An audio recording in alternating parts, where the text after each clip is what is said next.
សម្រាប់បងប្អូនដែលចង់បាត់ដងវ៉ែនតាដែលមានគុណភាពល្អប្រើទៅមិនរបកទឹកថ្នាំមិនហាពណ៌នេះខ្ញុំរៀបកំណត់ឲ្យបងប្អូនប្រើជាមួយនឹងប្រភេទដង Polo Sport ជាប្រភេទដងស៊ុំពាក់កណ្ដាលបាទ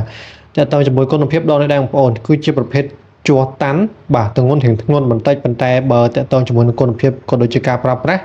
គឺបងប្អូនប្រើទៅគឺមិនភ័យព្រួយទៅលើការរបកទឹកថ្នាំហាពណ៌គឺអត់បញ្ហាទេបងប្អូនព្រោះធម្មតាការប្រើប្រាស់របស់យើងនៅពេលដែលយើងប៉ះទង្គិចចុះឡើងអាចសឹកប៉ុន្តែបើបញ្ហារបកគឺធានាជូនបងប្អូនសម្រាប់ដង Polo Sport នេះគឺមិនរបកទឹកថ្នាំនោះទេ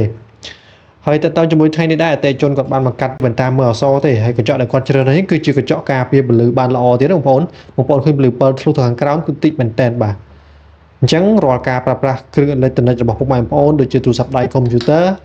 គឺមិនងាយធ្វើឲ្យភ្នែករបស់ពុកម៉ែបងប្អូនមានអារម្មណ៍ថារៀងឆាប់ចុកក្រួយភ្នែកដោយសារតែពន្លឺទេបាទសម្រាប់ទីតាំងហាងវ៉ែនតា World Optics សាខាទី5គឺនៅទល់មុខជាមួយនឹងក្រុមហ៊ុនដឹកជញ្ជូនវរៈបន្ថែមសាខាទូលពងរោ